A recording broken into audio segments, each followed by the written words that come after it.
नमस्कार दोस्तों, आप देख रहे हैं between the lines by Sunil Kumar.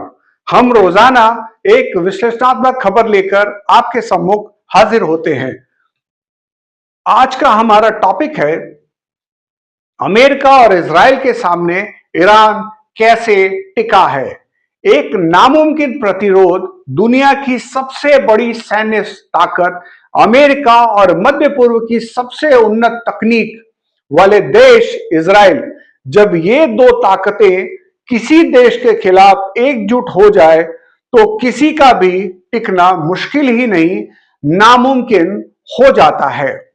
लेकिन 2026 के इस भीषण युद्ध में ईरान ने न केवल अपना अस्तित्व बचाए रखा, बल्कि इन महाशक्तियों को बातचीत की मेज पर आने के लिए मजबूर कर दिया। आखिर एक आर्थिक रूप से जर्जर देश दुनिया के सबसे घातक हथियारों के सामने कैसे खड़ा रहा। आज हम उन 5 रणनीतियों का विश्लेषण करेंगे जिन्होंने ईरान को इस जंग में हारने नहीं दिया। पहला है मिसाइल सिटीज और भूमिगत नेटवर्क। ईरान ने दशकों पहले समझ लिया था कि वह खुले आसमान में अमेरिका की वायुसेना का मुकाबला नहीं कर सकता है, इसलिए उसने मिसाइल सिटीज बनाई। ईरान ने अपने सबसे घातक हथियारों को पहाड़ के 500 मीटर नीचे छिपा रखा है, जहां दुनिया का कोई भी पारंपरिक बम नहीं पहुंच सकता। जब इजराइल ने हमला किया तो ईरान ने इन्हीं सुरंगों से हजारों की संख्या में ड्रोन और मिसाइलें दागी। उसने अपनी मारक क्षमता को इतना फैला दिया कि उसे एक बार में नष्ट करना नामुमकिन हो गया। दूसरा है प्रॉक्सी वॉर और रणनीतिक गहराई। ईरान कभी भी अकेला नहीं लड़ता है, उसकी सबसे बड़ी ताकत उसकी प्रॉक्सी आर्मी है।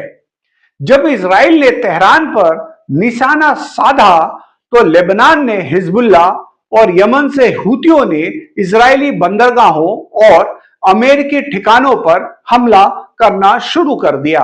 अमेरिका और इजराइल को अपनी पूरी ताकत ईरान पर झोंकने के बजाय 5 अलग अलग मोर्चों पर लगानी पड़ी। ईरान ने युद्ध को अपनी सीमा से बाहर लड़कर खुद को सुरक्षित रखा। तीसरा है हॉर्मुज जल मार्ग का चोक पॉइंट। वैश्विक दबाव पर हथियार ईरान के पास दुनिया की नस दबाने वाला एक हाथ है, हॉर्मुज जल मार्ग। जैसे ही युद्ध शुरू हुआ, ईरान ने इस रास्ते को बंद करने की धमकी दी और आंशिक रूप से नौसैनिक घेराबंदी कर दी। परिणाम यह हुआ, दुनिया भर में तेल की कीमतें आसमान छूने लगी। अमेरिका पर उसके अपने ही सहयोगियों यूरोप और एशिया का दबाव बढ़ने लगा कि वे युद्ध को रोकें, वरना उसकी अर्थव्यवस्था तबाह हो जाएंगी। ईरान ने तेल को एक हथियार के रूप में इस्तेमाल किया। चौथा है रूस और चीन का अदृश्य समर्थन। ईरान इस जंग में अकेला नहीं था। रूस का पर आरोप है कि उसने ईरान को खुफिया जानकारी और इलेक्ट्रॉनिक वॉरफेयर तकनीक दी, जिससे अमेरिकी मिसाइलों को जाम करने में उसे सफलता मिली। पश्चिमी प्रतिबंधों के बावजूद चीन ने ईरान से तेल खरीदना जारी रखा, जिससे ईरान के पास युद्ध जारी रखने के लिए पैसे की कमी नहीं हुई। इन दो महाशक्तियों के समर्थन ने ईरान को कूटनीतिक कवच प्रदान किया। पांचवा है राष्ट्रवाद और घरेलू लचीलापन यानी रेजिलियंस। किसी भी सेना की ताकत उसके हथियारों से नहीं, उसके पीछे खड़ी जनता से होती है। जैसा कि हमने पहले देखा, बाहरी हमलों ने ईरानियों के भीतर राष्ट्रवाद को चरम पर पहुंचा दिया। दशकों से प्रतिबंधों में रहने के कारण ईरान की जनता अभावों में जीने की आदी हो चुकी थी। अमेरिका ने सोचा था कि जनता विद्रोह कर देगी, लेकिन ठीक इसके विपरीत जनता विदेशी दुश्मनों के खिलाफ एकजुट हो गई।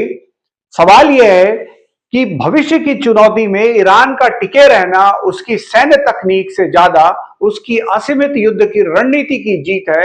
उसने साबित कर दिया कि अगर आपके पास भूगोल, प्रॉक्सी और दुनिया की जरूरतों पर नियंत्रण है तो आप सबसे बड़ी ताकतों को भी गतिरोध पर ला सकते हैं। आपको क्या लगता है, क्या ईरान का यह मॉडल भविष्य के युद्धों की नई परिभाषा है?